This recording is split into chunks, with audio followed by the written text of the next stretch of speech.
Hola, ¿qué tal? Bueno, nuevo programa de Geopolítica y Trabajo, programa número 95 del Instituto del Mundo del Trabajo. Yo soy Pepe Robles.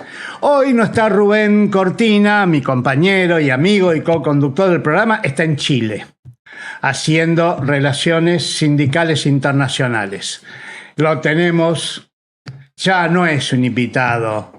El licenciado Manuel Ignacio Carreras ya no es un invitado, ya es parte de la casa. Nuestro analista internacional. Hola, Manuel.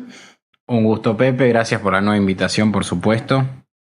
Muy necesaria. Y lo tenemos a Daniel Martín, ahí atrás de todas esas pantallas que hay ahí gigantes. Sin él nada de esto sería posible. Claro, es el bar. Es el bar del programa. Y bueno, y hoy no está Alejandra. Pero Alejandra maneja, ya sabemos que ve por las cámaras. Es omnipresente. Sí, puede estar también en Chile y sin embargo está manejando el programa desde allá. Bueno, hola Manuel. Hoy tenemos un tema que queríamos tratar. Por supuesto. Si bien todavía faltan 3 meses, porque es una noticia muy importante y vamos a hacer varios programas de esto, ni que hablar cuando venga, que es la visita del Papa León XIV a la Argentina en el próximo noviembre. Visita histórica. Totalmente. Además, no es normal tener este tipo de viajes apostólicos a la Argentina, ¿no? La última vez tenemos que remontarnos a los años 80 para encontrar un antecedente de este estilo. Y me parece que cualquier Estado-nación que reciba a un jefe de Estado, ¿verdad? Que recordemos que el Papa no solamente es la cabeza de la Iglesia Católica Argentina, sino también de un Estado, ¿verdad? La realidad es esa. Uno lo puede definir como Estado-nación. Bueno, el tema de nacionalidad es un poco más complejo en el caso del Vaticano. Un Estado espiritual, pero es un Estado. Es un Estado. La parte de nación lo tiene un poco más floja, porque la mayoría de la gente no nace per se en el Vaticano, pero si es una nación, de hecho tiene un asiento como observador también en muchas instituciones internacionales. Realmente tiene mucho reconocimiento y se pujó durante mucho tiempo. Entonces, es entender que no es solamente que viene el máximo referente, porque como saben, la Iglesia Católica es más piramidal que las otras religiones, donde son más horizontales en algún punto, ¿no? Entonces, si uno toma trascendencia de que realmente viene un jefe de Estado, bueno, por supuesto que eso le da una impronta mucho más grande. Sí, siempre una visita a un papa es un hecho histórico, siempre. En Argentina, en cualquier lado. En la Argentina, las 2 veces que vino, que en los 80 fue por guerras. Exacto. O riesgo de guerra. Exacto.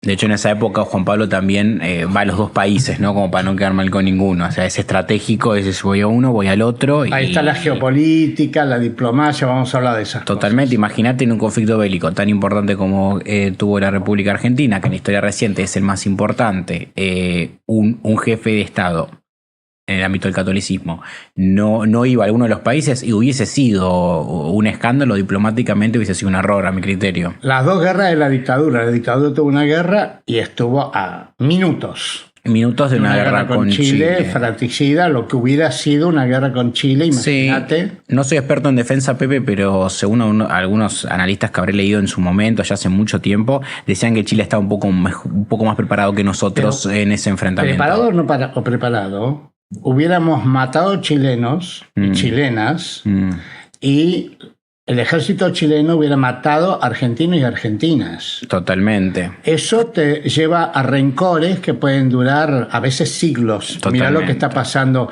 Y además vos generás un polo de conflicto como sucede en el Medio Oriente y eso te lo asusan las grandes potencias y entonces vos tenés un odio fenomenal porque mataste. Matamos chilenos, mataron argentinos y argentinas, bombardeaste, destruiste ciudades. No es lo mismo que la guerra de Malvinas. La guerra de Malvinas, que también es discutible, pero la guerra de Malvinas es una tierra ocupada, es una guerra defensiva. Acá es por la demarcación. Por la demarcación, exacto, pero una demarcación que fue Yo creo que hubo algunos, bueno, en muchas naciones vemos este error que es la floja demarcación de los límites, después lleva a conflictos bélicos, ¿no? Pujas y a veces puede terminar en un conflicto bélico por territorio, y agradezcamos que ese territorio en particular en disputa, ¿cierto? Donde termina siendo una especie de martillo, ¿verdad? En la división, tal vez no tenía grandes recursos naturales o lo que sea más interesante para ambos estados, porque si hubiese sido así, creo que la hubiese escalado más. Pero te agrego como una postilla al respecto. Dijiste algo muy cierto, que es cómo puede escalar una conflictividad entre dos países y afectar a largo plazo, que es en el caso de una integración regional, sea Mercosur o algún organismo, te traba todo, porque ya dos naciones que hayan estado en conflicto, por más que después cambien los gobiernos, no importa, eso queda.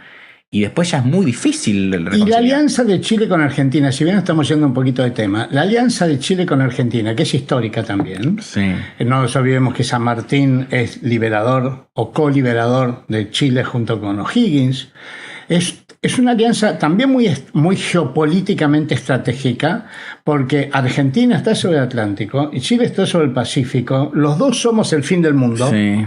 Estamos lejos de todas las rutas comerciales y entonces es absolutamente estratégico, porque nuestra integración al mundo se dañaría a la mitad, y lo mismo para Chile, si no tuviéramos acceso al otro lado.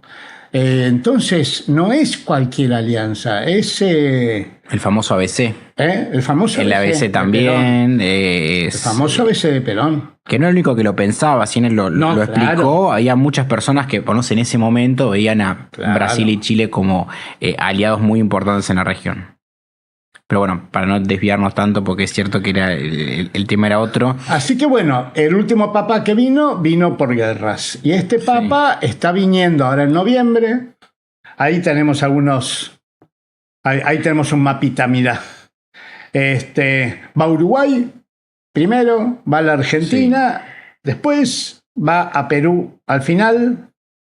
Del 6 llega a Uruguay. El 8 llega a la Argentina, siempre de noviembre, y el 11 llega a Perú y se va el 17 ya de vuelta a su casa. Sí, recordemos que más allá de ser estadounidense, al haber vivido mucho tiempo en Perú, parte él, de hecho lo ha dicho públicamente, nacionalidad peruana. Y además que tiene nacionalidad, por supuesto, pero... habla español a la perfección. Habla muy bien español. Fue obispo de ahí. Sí, fue obispo, sí, justamente. De ese lugar, bien cerquita de Ecuador, bien cerquita de la selva. Bueno, y va a Perú, su patria, y viene a la Argentina. Yo creo que de algún modo, quizás haya sido uno de los últimos pedidos que hizo Francisco, de andar a la Argentina. Yo no pude ir. Y le quedó pendiente en Uruguay también. Son lugares que les quedó pendiente. A Francisco le quedó pendiente. Claro. Su patria. Exactamente. No sé si ha habido alguna vez un papa, desde la época que los papas viajan, que no haya viajado a su patria. Y es una buena pregunta, habría que revisar realmente si habrá pasado. Y te digo que la chance, puede que haya alguno. Para mí, yo creo que si hay alguno, habrá sido porque habrá vivido poco. Pero ¿cuál es el tema? Como si uno ve la historia de los papados, la mayoría fueron italianos. Entonces ya son de ahí, no tenían que viajar mucho. Y si no eran de Italia, eran franceses. Entonces, otra nacionalidad que se repitió mucho. Entonces, realmente, al estar tan cerca, era muy difícil que no hicieran un viaje apostólico. Pero entonces, debe costar movilizás millones de personas de tu patria, en tu idioma, en tu religión, en la religión muchas veces mayoritaria de esos países. ¡Wow! Sí, por supuesto. Sí, la cantidad de fieles que van a congregarse va a ser algo histórico, por supuesto. A Francisco le dio mucho dolor no venir acá, además no pudo venir por una cuestión de los odios internos. Es una cosa trágica, porque desgraciadamente Francisco se lo leyó en clave política interna, de qué partido tenía que tomar Francisco en las luchas políticas internas, y entonces se dividió la población. No nos olvidemos que el presidente actual dijo que Francisco era el enviado del diablo. ¡Wow! Fíjate lo que hubiera causado, es decir, hubiera causado más problemas que... Hablábamos, cuando decíamos de preparar esto, ¿te acordás? Hablábamos de, bueno, ¿qué va a traer León XVI? Iba a traer concordia. Siempre la imagen que intenta, por lo menos todo este tipo de eventos que involucran a la Santa Sede, además de tener un rol pacificador a nivel internacional, siempre es buscar el consenso a través de este tipo de canal, ¿no? Que es la religión. Para mucha gente, hay gente que no le da mucha importancia, que está perfecto, y mucha gente que le da un montón de importancia, que también está perfecto, pero sobre todo considerando una población católica tan importante en la Argentina, que sí ha ido en decrecimiento en la última década. Los evangélicos han crecido mucho, eso se puede ver estadísticamente, pero la realidad es que también es algo difícil, porque hacer una estadística en cuanto a la religión es complicado. Es como hacerla sacando las diferencias cuando se quiere hacer estadística, viste, de hinchas de un club de fútbol. Es complicado los relevamientos para ese tipo de datos. La mitad de los católicos del mundo, esto lo tengo sí, por acá. La mitad de los católicos del mundo viven en América. Ah, claro. La mitad. Es que ahí tenés Brasil y México, que es lo que se llevan, es la gran cantidad de... Sí. De América Latina en general. El resto viven menos, bastante menos. Sí, sí. Europa apenas una cuarta parte. África menos de una cuarta parte, menos de una quinta parte. Asia menos de una décima parte. Y acá la mitad viven acá. Bueno, la razón de eso, haciendo conexión por supuesto con lo que es el título del programa, sobre todo la parte de geopolítica, bueno, también lo laboral se puede incluir, pero eso es para otro programa. La realidad es que los esfuerzos coloniales españoles, el Tratado de Tordesillas y la división, es la explicación de por qué termina quedando la mayoría de los católicos en América. Siempre fue el continente donde España pudo desplegarse más.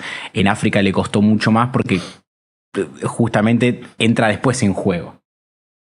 Son siglos ulteriores. A ver, estos números muestran lo que soy. Claro. Pero si vos lo ves la película hacia fines de siglo, lo que crece es África, sobre todo, que está creciendo rápidamente la cantidad de católicos en África. Sí, sobre todo el sur de África. Si uno África lo parte de la mitad, lo que es norte y sur, en el norte encontramos mucho más presente el Islam, tanto sunitas y chiitas, y en el sur encontramos... Pero es el continente que más crece hoy por hoy, es África. Y está creciendo mucho Asia, especialmente China. Sí. Bueno, históricamente Filipinas, que fue Filipinas muy importante, una colonia muy española, importante. Sí, una colonia muy importante. Pero son chiquitos, países relativamente chiquitos. China es un país gigantesco. Sí. Y el Vaticano reinició relaciones diplomáticas y religiosas con China hace unos 5 o 6 años. Sí, con los acuerdos que ha hecho Francisco para el nombramiento de obispos. Sí. Están un poco tensionadas la relación con la iglesia, sobre todo en la época de Mao, donde hubo mucha persecución a sacerdotes. Por ese motivo, creo que la gestión de Francisco fue buena en cuanto al acercamiento a China. Sobre todo porque es bueno, ya lo explicamos varias veces, un país de una dimensión gigante a nivel comercial, político, económico. Por ende, era esencial para la Santa Sede poder limar en ese aspecto. Más allá que sí, en cuanto a porcentajes, no son muchos los católicos, pero al ser tan grande, imagínate, lo que es un 1% de China significa, a veces puede ser un 25% de otro país. Y pensemos que en Asia deben vivir unos 5.000 millones de personas. El 11% son 500 millones de personas. Este gráfico ese que hay. En América entera viven 500 millones de personas. Claro, es como ese gráfico que es muy bueno, solamente lo viste, para los que nos escuchan, te muestra en un círculo que engloba ni siquiera la totalidad del territorio de China y la India, sino solamente una porción de la India, una porción de China, y hay más gente viviendo en este círculo que en el resto del mundo. Así que bueno, este es un papa que es norteamericano y sudamericano. Sí. Es decir, abarca todas las Américas. Es muy emblemático su viaje a las Américas, como se dice, las Américas, porque son América del Norte, Centroamérica, América del Sur y Caribe. Caribe, sí. Las Américas tiene 4 regiones. A mi criterio, hablamos un programa, para mí tiene muchas divisiones, pero no, entiendo por qué se dan, por supuesto. Sí, bueno, así se llama mucho en Sudamérica, viste que hay una UNASUR, Unión de Naciones Sudamericanas. No, y también genera a veces confusiones, Pepe. Recordemos que si bien técnicamente cuando uno habla de México, por lo menos es un país de América del Norte. Claro. Pero si uno lo empieza a ver... Tratado de América del Norte. Claro, pero si uno empieza a analizar en términos lingüísticos y culturales, y bueno, pero es más de abajo que de arriba. Latinoamericano, pero norteamericano. Es latinoamericano, claro, y norteamericano. Pero fíjate, presta confusión porque a veces he escuchado y la gente a veces asocia a México con Centroamérica. Claro, o con Latinoamérica. O con Latinoamérica, claro, sí, es... Así que bueno, es una visita importante la de este Papa. Yo le pondría la palabra trascendental. A ver, digamos noticias también, noticias para irnos preparando. Viene a Buenos Aires. Sí. Y va a ser aparentemente una reunión masiva en el Monumento a los Españoles. Como hizo Juan Pablo II. Sí, el monumento que nosotros llamamos a los españoles no es a los españoles, sino que es un regalo que le hizo España a la Argentina. Sí. Es decir, que es un lugar simbólico, también es el país que trajo el catolicismo a estas tierras, así que, y además es un lugar enorme, porque está en el Parque 3 de Febrero y ahí te entran 5 millones de personas. Ese dato es interesante, cómo ver, eso pasa en otros países también, de cómo un país que colonizó o intentó colonizar le da un regalo al país después que sale la independencia. De hecho, la estatua de Nueva York, si no me equivoco, los franceses se lo regalan. Francia, para el que no sabe, intentó también. De hecho, tenía una parte muy importante que era Luisiana. Napoleón la vende para poder... la vende cuando pierde Haití a manos de rebeldes, porque la idea era poder financiar en cuanto a materia prima, toda esa parte de Luisiana territorial con la isla. Cuando pierde la isla, lo vende muy económico. Pero bueno, es otra historia que también es interesante respecto... Así que en Cava, probablemente haga caravanas. Después va a Luján. Luján es un lugar emblemático por la Virgen de Luján. Creo que acá tenemos algo también. La Virgen de Luján es la patrona nacional, la patrona de Argentina. Sí. Tiene un vínculo profundo con el Papa León XIV, no solo porque quien coronó, hablábamos recién, quien coronó a la Virgen de Luján como Virgen de Luján fue León XIII. Claro, sí, es un buen dato. De quien toma el Papa el nombre, y casualmente el día que el Papa es elegido Papa es el día de la Virgen de Luján. Claro. Así que, pero bueno, es un papa muy mariano, es muy importante la creencia en María en toda América Latina. Sí. El catolicismo latinoamericano es un catolicismo mariano. Total. Francisco le daba mucha importancia a las vírgenes, con todo lo que significa en términos de género. Así que bueno, Virgen de Luján. En la Argentina, para quienes no son argentinos, unos queridos amigos de Cataluña están mirando y dicen, te vamos a poder ver porque estamos de vacaciones. En Argentina hay una gran peregrinación a Luján anual de cientos de miles de personas. Y después se va a Córdoba, otro lugar también emblemático, católico. Sí, muy católico, con mucha presencia de la iglesia en Córdoba. Desde siempre, ahí está la iglesia, está la universidad más antigua de la Argentina, que es una universidad de la Iglesia Católica, fundada por la Iglesia Católica. Y ahí está un santo argentino, el cura Brochero. Sí.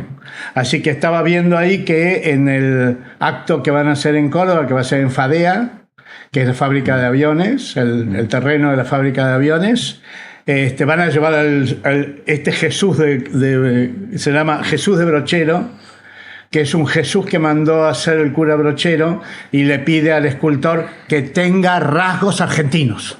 Claro. Rasgos criollos. Así que es un Jesús que tiene esa carita así media morenita, media india, media negra. No es como la imagen de Jesús que uno suele ver en bastantes lugares que, bueno, según historiadores no es tan precisa como era realmente, era más morocho. Jesús de ojos celestes. Claro, de ojos celestes y muy blanco. Está bien que uno puede justificar, bueno, con la cantidad de sangre que perdió, sobre todo después del lanzazo, puede quedar más pálido, pero tampoco tanto. El de Robert Powell, de ojos celestes.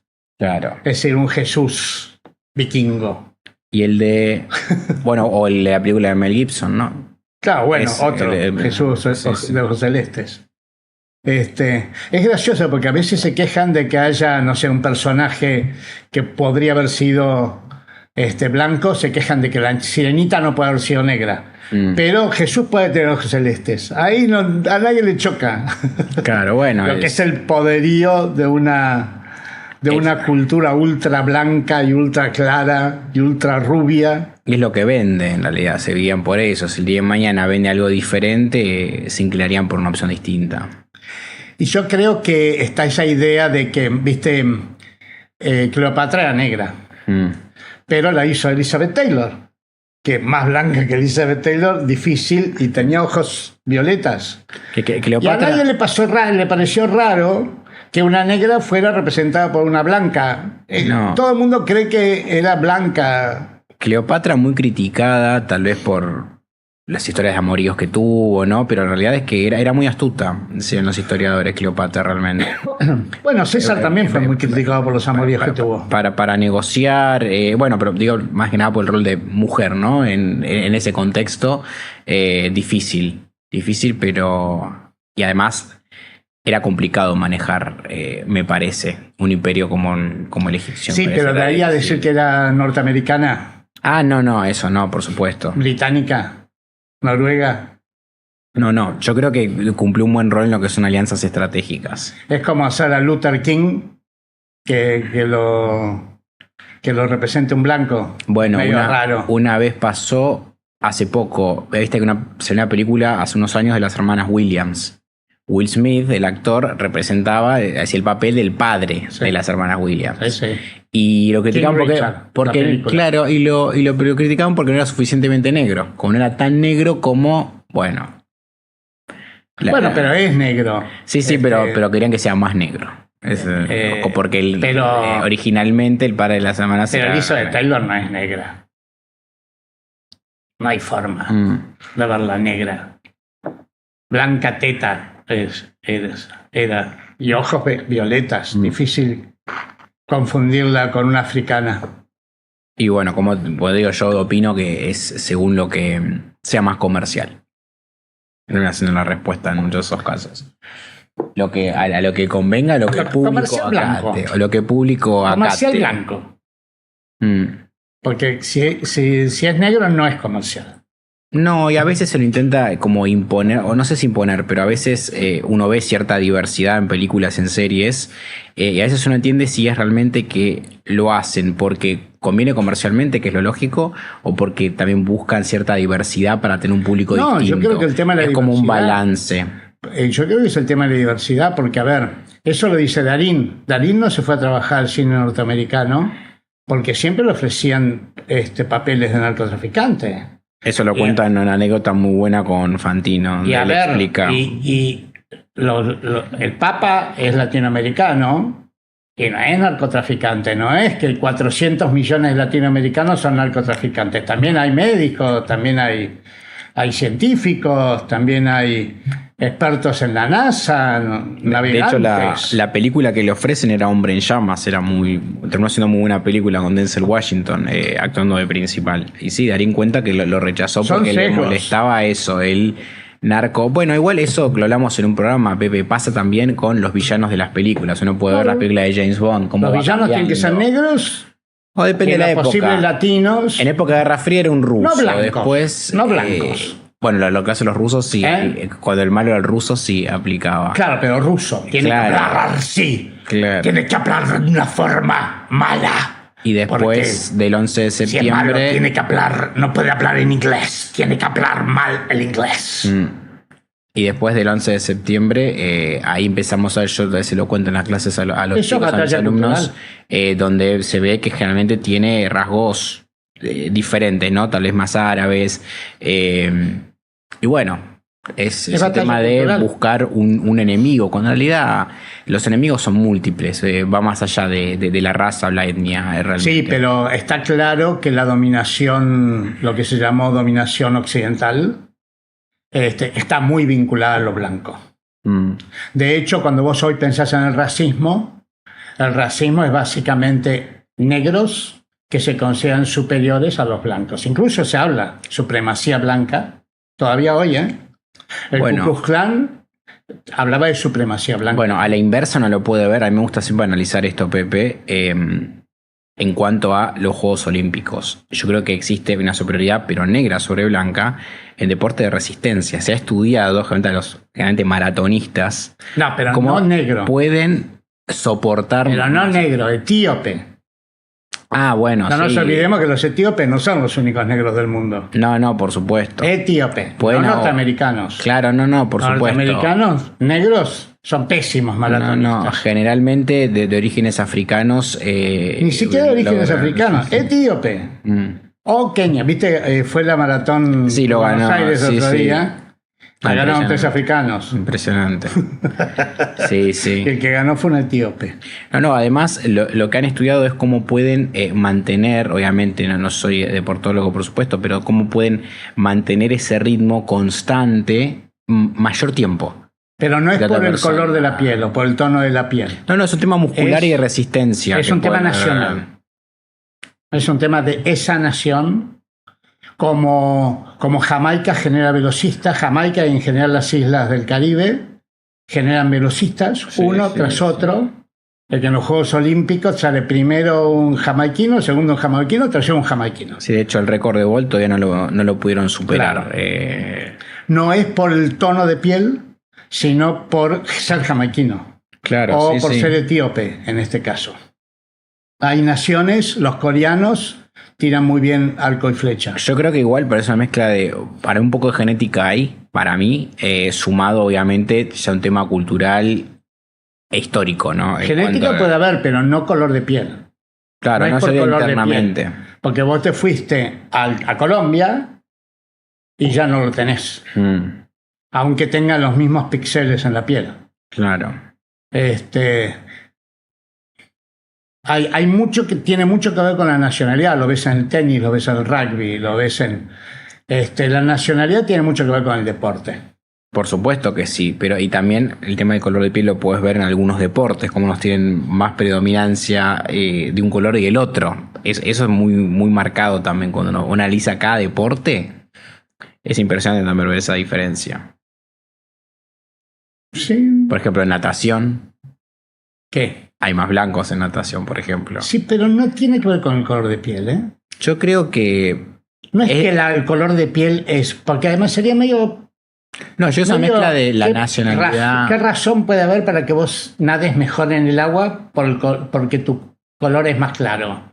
Yo creo que tiene que ver con la nacionalidad también. Que Bueno, se es lo que mezcla. estoy diciendo. Nacionalidad mezclado con... Porque vos tenés universidades que trabajan mucho la natación y por ahí no... Sí, o temas también climáticos, porque no sé, los Juegos de Invierno obviamente son países donde Por ejemplo. tienen esas condiciones para desarrollarse. Y después vos tenés muy buenos nadadores en mar abierto que no son los mismos que son buenos nadadores en pileta y son de otros países. ¿Por qué? Y porque son islas y están acostumbrados a nadar en mar Exacto, sí, abierto. sí, exacto. Así que, bueno,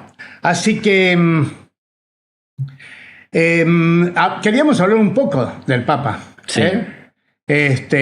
Un Papa de dos nacionalidades. Interesante Sí. que el Papa tenga...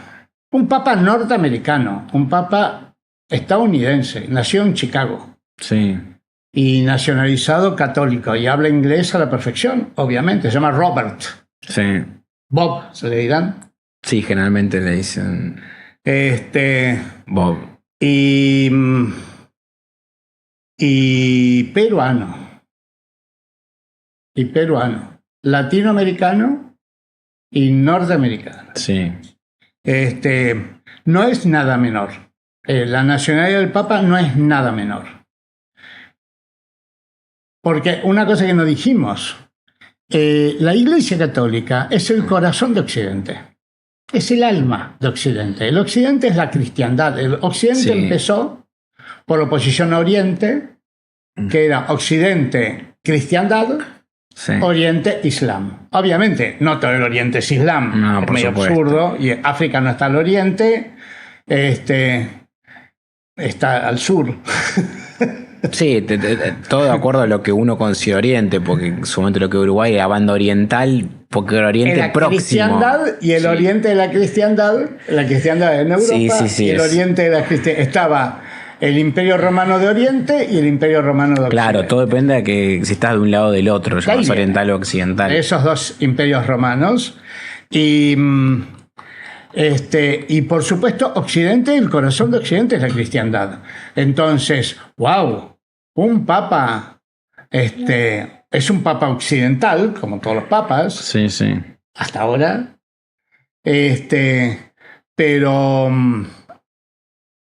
Pero americano, ¿no? Yankee. Sí, que tengan más nacionalidades, yo creo que es algún punto muy positivo a nivel cultural particularmente, porque todas cuando hablamos de, y esto lo vinculo como a China le cuesta tal vez penetrar en ciertos países por las diferencias culturales y lingüísticas, bueno, yo creo que a veces en la religión que el líder, la cabeza de la Iglesia Católica, se identifique con un país latino, con Estados Unidos, yo creo que une mucho realmente. Une mucho, porque tenés muchas personas que lo adoran de Estados Unidos y ni hablar de Latinoamérica. Entonces, eso tal vez no lo tenías con Francisco, pues lógico, era argentino, al que sea estadounidense, que también tiene una gran cantidad de católicos, no como en Latinoamérica, por supuesto, pero recordemos que la población latina de Estados Unidos crece mucho, sobre todo en los estados del sur. Muchos hijos que ya son norteamericanos, pero de apellido Ramírez. El vicepresidente de Estados Unidos es católico. Claro. Entonces claro, ¿no? ya empieza muy... Y Biden era católico. Y Kennedy también. Y Kennedy era católico. Es decir, si bien no mayoritaria, la religión mayoritaria es anglicana. Ahora no recuerdo, pero hubo un par más... Anglicano, protestante. No, que se habían postulado, pero no llegaron. El primero que llega en la presidencia es Kennedy, que creo que se lo había contado en otro programa, de cómo su equipo de campaña trazaban un mapa y se fijaban cuáles eran los estados que eran más reticentes al catolicismo. Y trataba de enfocarse en esos, ¿no? Porque él tenía que convencer, ustedes saben que Estados Unidos, las elecciones se basan en lo que es el colegio electoral. Vos no se gana con cantidad de voto per se, sino vos tenés a los estados para que esos votos del colegio electoral vayan para vos. Es como complejo tratar de entenderlo, pero la realidad es que estuvo enfocado en ello. La religión jugó un papel importante en su campaña política. Es un país que el dólar, algo muy cuestionable, ¿no? Que el dólar diga "In God we trust", porque se puede confundir fácilmente que el "In God we trust" es "en Dios confiamos". Claramente se puede confundir que el Dios al que se está refiriendo sea el dólar. También, sí. Muchos hablan de eso. Es una frase media extraña, porque en el capitalismo salvaje, muchos, en la doctrina social de la Iglesia habla de eso. No confundir, no transformar el dinero y el vellocino de oro en Dios, ¿no? Y hay mucho de eso, de meter la palabra Dios en un billete, ¿no? Yo creo que a veces, de alguna manera, yo creo que tiene un impacto en la gente. Entonces es como si, me imagino cuando lo pensaron, ¿no? Unir el factor monetario o el factor religioso sobrenatural, bueno, incentiva de alguna manera. El capital es el Dios. Lo tienen que haber pensado. El capital como Dios, ¿no? La doctrina social de la Iglesia insiste mucho en eso, ¿no? El capitalismo salvaje pone al capital en el lugar de Dios. También creo que igual depende cómo uno lo interpreta, pero sí, creo que es una de las interpretaciones posibles. Sí, es lo que dice la doctrina social de la Iglesia. Sí, obviamente sí. Que hay gente que tiene otro tipo de interpretación. Claro, el gobierno de Estados Unidos te va a decir, no, acá solamente dice eso y coincide que está en el billete. Perfectamente. Pero que también es la imagen. La parte de el dibujo per se también, además de la frase, me parece, tiene ese impacto. Bueno, ese es el escudo. Los papas tienen un escudo. Y los escudos dicen algo sobre los papas. El escudo tiene las imágenes típicas de los papas, la mitra, el gorrito ese que se ponen los papas, las llaves del reino, pero lo importante es lo que dice abajo y las dos imágenes que tiene el escudo. La imagen que está ahí a la izquierda, sobre lo azul, es una flor de lis. La flor de lis tiene que ver con María. La presencia de María en el escudo del Papa. La flor de lis, hago una pausa que seguramente la gente que nos escucha y nos ve lo habrán visto infinidad de veces. Mucho en las banderas francesas. antes de que se consolidara como un Estado-nación, la Flor de Lis era como la referencia y uno lo ve constantemente. Lo ubica con el gobierno francés durante varios siglos. Acá no es por Francia, sino por el símbolo de María. Y lo que está abajo, el corazón con una flecha, es impresionante. Es el símbolo de los agustinos. El Papa es agustino, San Agustín, su referente es San Agustín, y ese es el símbolo de su orden. Así como Francisco era jesuita, este Papa es agustino y ese es su símbolo. Y después, la frase de abajo es muy bella, que dice, es una frase de San Agustín que dice: en el único Cristo somos uno. Y eso está muy bueno. Muy bueno, sí. Sí, es un lindo escudo, la verdad. Sinceramente es un lindo escudo. Y muy representativo en todos los aspectos que fuiste mencionando, porque fíjate que toma aspectos de su orden propiamente, también externos, y creo que es una buena combinación. Me parece que ahora tiene una buena aceptación el escudo. Y también es muy referencial como para tener un contexto histórico, ¿no? Mucho de casas de la nobleza, de la realeza, en su momento, que se identificaban siempre como es una monarquía. Exacto. Entonces, si bien está cambiando. De alguna manera no tiene un congreso, un poder legislativo o judicial, pero la realidad es que era muy importante en su momento, realmente, porque era una forma de identificar. Si no veías el escudo, vos sabías que el Vaticano está yendo a una cosa muy interesante de la que este Papa es absolutamente partidario, que es la sinodalidad. Sínodo quiere decir asamblea. Sí. Y eso lo empezó a desarrollar Francisco, y este Papa lo quiere impulsar más aún, que es transformar la monarquía vaticana absoluta, en donde el Papa es todo y no se equivoca, en una organización más asamblearia. Es decir, una monarquía parlamentaria en lenguaje religioso, ¿no es cierto? Que empiece a ser manejada cada vez más por sínodos. Y sínodos integrados por sacerdotes, integrados por mujeres, religiosas y no religiosas, y por laicos. Sí. Ya hay varios sínodos. Este Papa hasta ahora había sido nombrado por Francisco a la cabeza de la organización de los sínodos. Y bueno, eso es una transformación constitucional del Vaticano, ya que estamos hablando de monarquía y de escudos monárquicos. Es una gran transformación, Pepe. Si uno lo pensaría, tal vez fuera de la actualidad, esto sería impensado. Y por lógica, si uno pensaría, bueno, ¿cómo podría constituirse una especie de órgano consultivo parecido a un poder legislativo dentro de una estructura tan ya casi ancestral de la Iglesia Católica?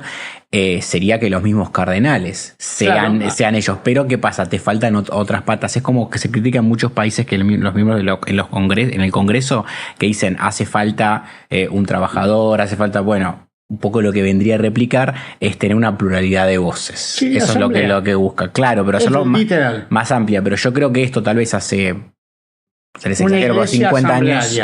Hace muchos años realmente no hubiese existido. Yo creo que realmente sería, tal vez hubiese constituido, pero con los cardenales. Esa es la realidad. Antes estaba el colegio cardenalicio, claro, es muy importante, es el que nombra el Papa.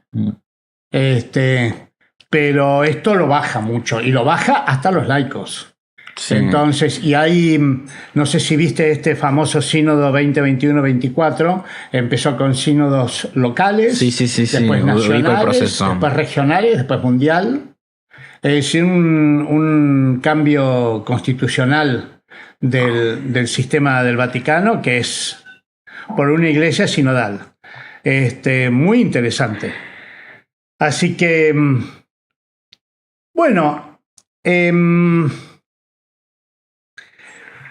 queríamos hablar también, este Papa que nos viene, qué tipo de pensamiento tiene, porque se habla mucho de eso. Después de Francisco, que fue una personalidad tan fuerte y tan rupturista y tan que generaba pasión, con mucha gente que lo que lo detestaba y que lo agredía y otra gente que le parecía encantadora, con muchas opiniones rupturistas, como dicen ahora, disruptivas. Un papa disruptivo, sí, claramente. Sí.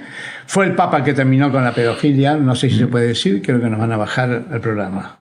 Fue el papa que terminó con una bestialidad de la iglesia. Bueno, fue durante el caso... La película Spotlight, le habíamos hablado, fue durante su papado, ¿no? La película Spotlight, que en su momento... que recibió un montón de críticas. De hecho, lo que lo hace ganar a él, el colegio cardenalicio, es que el papa anterior no había podido combatir los grupos más oscuros y renuncia por eso. Renuncia. Siempre Francisco le agradeció mucho la renuncia, porque fue un acto muy corajudo que dejó a las mafias indefensas y entonces cambia el voto norteamericano. El voto norteamericano, en lugar de apoyar el candidato europeo, apoya el candidato latinoamericano, que era Francisco, y así ganan. Y el voto norteamericano cambia porque el escándalo que fue la situación en Boston, que fue escandaloso. Es que esa película expuso las diversas situaciones que existían. Sí, obviamente pasan en otras partes del mundo, no es que especialmente era en Boston, pero el escándalo sucedió ahí. Pero el escándalo sucedió ahí y había más pruebas también, había muchas cosas que se podían demostrar, entonces eso complicó y como yo digo, siempre pasa en la vida y también pasa en política internacional. Hay eventos, sucesos que obligan a cambios. Y yo creo que ese fue uno, ¿no? Fue como la gota que derramó el vaso.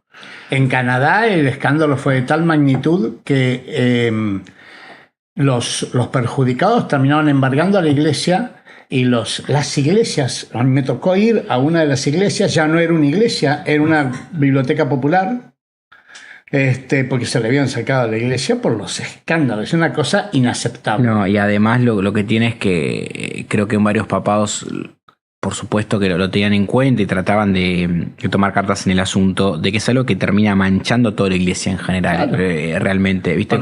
Porque había cobertura institucional, porque no era uno que otro que era un delincuente. No, se lo cubría. Pero eso lo terminó Francisco. Lo que juega a favor es, como te decía, al ser más piramidal la Iglesia Católica, la posibilidad de ajuste o poder de decisión es más grande. Entonces es como que si bien pasaron estas cosas, vos podés ajustar. Es más imperdonable. Podés ajustar mejor en algún punto. Por eso es más imperdonable cuando no se ajusta, porque justamente porque es piramidal, si pasa, es porque no lo hiciste. Sí, exactamente, o hay complicidad también, que es lo que termina un poco desatando el problema, y también de cómo se termina, no sé si solucionando, pero por lo menos es algo que no estaba muy en boga. Por lo menos no hay cobertura institucional, o por lo menos no hay una cobertura institucional sistemática. Exacto. Eso ya no está. Y es muy importante eso. Bueno, hay muchos casos, siempre me acuerdo, por más de que no tiene que ver con religión, el caso de Nixon, de Watergate, ¿verdad? ¿Por qué lo traigo a colación? Porque hay veces donde vos, por encubrir, sos igualmente culpable también. No hace falta que vos lo hagas, simplemente tenés esa autoridad. Es que es un delito. Exacto. Encubrir. Y cuando se va de las manos, a Nixon lo que le pasa, primero piensa que no es un problema. Si una persona es asesina y vos lo encubrís, le escondés el arma y tapás las pruebas, también sos culpable. No sos culpable de asesinato, sos culpable de encubrimiento. Dato de color, ¿sabías, Pepe, que Nixon termina también un poco cayendo por su propia paranoia? No sé, sabías, pero era muy paranoico en cuanto a lo que es grabaciones. Sí, grababa. Y él manda a poner a grabar micrófonos y en todo. A sí mismo. Claro, entonces eso después termina haciendo las pruebas en las cuales hay una charla con Kissinger donde le dice, o con una persona también que habla diciendo te puedo tener la valija para tal día, termina siendo perjudicado por eso. Bueno, un poco las ideas de este papa que viene acá. Ahí traje una cosa que me pareció muy interesante, que muestra bastante bien quién es este papa, que es su primera exhortación. La primera exhortación de él, que es Dilexite, en realidad la hizo Francisco. pero muere antes de terminarla. Sí, Así que León XIV lo que hace es completarla. Es una exhortación hecha por los dos papas. No, eso es fantástico. Demuestra como una especie de transición, en realidad necesita de transición, porque generalmente el cambio de papa se da cuando muere por lo general. Pero la realidad es que un documento elaborado por dos papas distintos es algo muy valioso. Y habla de una continuidad, ¿no? Hablo de una continuidad, y lo que es interesante también de ver, Pepe, en lo que son, creo que le había contado, que la encíclica tal vez es una de las mayores exponencias que tiene un Santo Padre, ¿verdad? En lo que tiene que ver con temas estrictamente, no solamente religiosos, sino en cuanto a política internacional o algún tema en particular. Y si uno ve la historia de las encíclicas, cada una abarca un contexto diferente. Contextos de Guerra Fría, contextos anteriores a ella, claro, de problemas nucleares, y bueno, en este caso la inteligencia artificial, pero la realidad es que eso es lo interesante, ¿no? Como uno puede ver que ciertos papas retomen ciertos temas, pero siempre tratan de que vaya a lo actual, no sirve repetir lo que dijo el anterior. Esta exhortación se llama por el amor, no se puede separar la fe del amor de los pobres. Y tiene expresiones, mirá lo que son las expresiones de la exhortación. Habla del grito de los pobres. Título, ¿eh? Sí. Habla de Dios opta por los pobres, que tiene mucho que ver con la teología latinoamericana, la opción por los pobres. Sí, Dios opta por los pobres porque hay una opción en la teología latinoamericana. El rasgo esencial es la opción preferencial por los pobres. Así que bueno, habla mucho de una continuidad grande con Francisco, que viene de compartir además la misma teología, que es la teología latinoamericana, Medellín, Aparecida. Sí. Toda la tradición latinoamericana que viene allá de los años 50, ¿no? La teoría de la liberación, bueno. La teología de la liberación. Sí. ¿Qué es esto? Así que esta es una de las primeras cosas que dijo. Y después, ya lo hemos tratado alguna vez acá. Sí, hablamos de la encíclica per se. La encíclica. Sí. Interesante. Bueno, en la encíclica él habla, acordémonos, él se pone León XIV porque hubo un papa que se llamaba León XIII, que hizo la primera encíclica sobre la doctrina social, sobre el tema de los obreros. Exacto. Y acá él dice, yo voy a ser el León XIII del siglo XXI. Sí, con la actualización. En la época de la inteligencia artificial. Totalmente. Entonces reivindica la doctrina social de la Iglesia y habla de 6 principios. Dignidad humana, que para él son los derechos humanos. Bien común. Destino universal de los bienes. Destino universal de los bienes. Subsidiariedad del Estado. Solidaridad y justicia social. Y me hizo gracia porque no sé si viste hoy en el diario, Milei es enemigo de la justicia social, dice que es una aberración, pero mira hoy, Caputo hoy anunció unos préstamos para vivienda y dijo, lo hacemos por justicia social. Y lo charlamos en un programa, es una expresión que a veces es un poco polémica según cómo se utilice. Entonces es como que de alguna manera se tiene una connotación negativa con una visión o con una connotación positiva. Que en realidad la palabra justicia... Pasa es que eso también lo trata mucho. El capitalismo salvaje es todo competencia. Es egoísta, profundamente egoísta. Entonces, obviamente, todo lo social es malo. El capitalismo. Que en realidad, o sea, por lo menos lo que yo creo particularmente, creo que muchos estados así lo implementan, que es combinar las dos cosas, ¿verdad? Porque algunos estadistas entienden que, por supuesto, el capitalismo funciona a nivel mundial, pero la parte social es lo que te hace redireccionarlo. No, pero una cosa es capitalismo y otra cosa es capitalismo salvaje. No, yo tengo el capitalismo sin el salvaje. Capitalismo salvaje sí, yo tengo es el neoliberalismo. Lo que tiene es una extremación de la competencia, una extremación de la ganancia como fin único, ¿no? Maximizar la ganancia, decía Milton Friedman, hay que maximizar la ganancia, es decir, llevar la ganancia al máximo. Obviamente, llevar la ganancia al máximo significa sacrificar personas, sacrificar medio ambiente, significa daño social. Pero como no es tenido en cuenta porque la sociedad no existe, Sí. Ese daño social no existe tampoco. Claro, para algunas personas es difícil tal vez amalgamar los dos conceptos, pero yo creo que es posible. Bueno, el peronismo se conformó, que dice tercera posición, se conformó como ni el individualismo egoísta extremo, ni el colectivismo extremo. Claro. Esto, tercera posición. Sí, porque el colectivismo extremo lo que lleva es un desincentivo a la meritocracia. Bueno, ya conocemos también los déficits del sistema. El extremo colectivismo anula la persona. Exacto. El extremo individualismo anula la solidaridad y la cooperación. O lo colectivo, digamos. Uno atenta más contra el colectivo y otra contra el individuo. Claro. Entonces, tienes que buscar ese punto medio que no es fácil. El peronismo fue muy mal visto en su momento por tener una posición intermedia. Y hoy todo el mundo defiende posiciones intermedias. Porque era un contexto de Guerra Fría donde era o estabas conmigo o con el otro. Entonces era como se explicaba en otras clases. Exactamente. Perdón, en otras clases no, en otros programas. Y una de las cosas importantes también del Papa, para ya ir terminando, nos quedan 2 minutos, es el tema de la guerra. El Papa, como todos los papas, son contrarios a la guerra, a favor de la diplomacia, y entonces ha tenido serios enfrentamientos, tanto con Trump como con Peter Thiel, que lo han acusado de comunista, por defender la paz en Gaza, la paz por condenar, ¿no? Una vez más pido el fin inmediato de la barbarie de la guerra y una resolución pacífica del conflicto. Bueno, Trump lo trató de débil y terrible, y Peter Thiel lo trata de trabaja para los comunistas chinos. Claro, más contundente.